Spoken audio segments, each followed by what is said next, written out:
Hi, I'm Father Joe. A priest recently sent me a great story about his time in seminary, and he swears this one's true.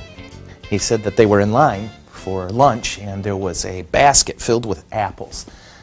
Now, on the apples, somebody had placed a sign that said, "Take only one, God is watching." Well, he thought that was pretty funny until he got to the end of the line and saw a big basket of cookies at which someone in a totally different hand had written, "Take all you want, God's watching the apples."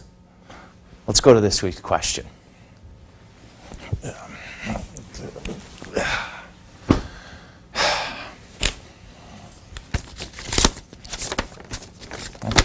All right. Dear Father Joe, is it a sin to have stuff? In the Gospels, Jesus seems to imply that we should give it all to the poor, but then we'd be poor. So what's really being asked of us? That's a great question. And let's be clear. Jesus is asking us to do something that's very difficult to do, and pretty easy to explain.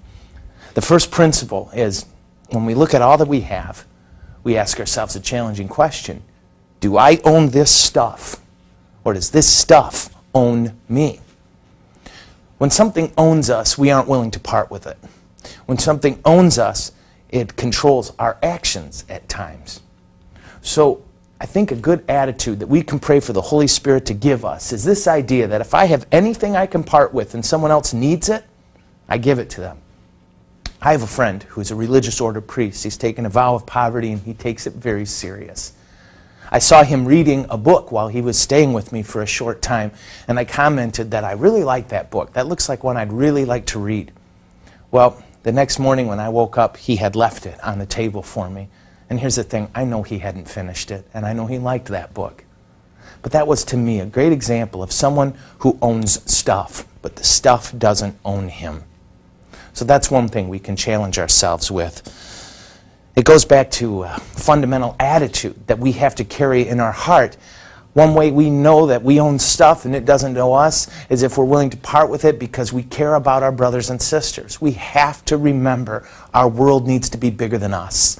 Our world needs to be bigger than our families.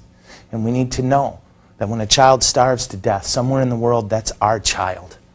When someone is without basic necessities in a country we've never even heard of, that's our family.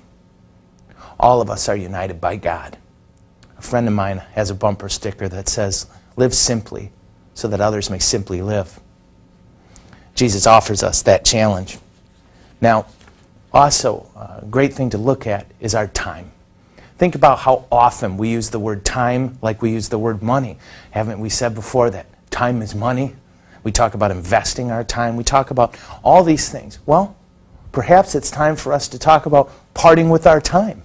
Perhaps it's a period of our lives where we can look at what we do and say, you know what, I can volunteer some of my extra time to help make the world better around me. And in that regard, I guarantee that's the kind of sacrifice Jesus is looking for. So let's start investing our time. Volunteer at your local Catholic school. Volunteer for the St. Vincent de Paul or Loaves and Fishes, a homeless shelter. Help out a brother and sister by giving them your most valuable assets, your time and your energy. I hope this challenge starts us all on the path to living like Jesus. Enjoy another day in God's presence.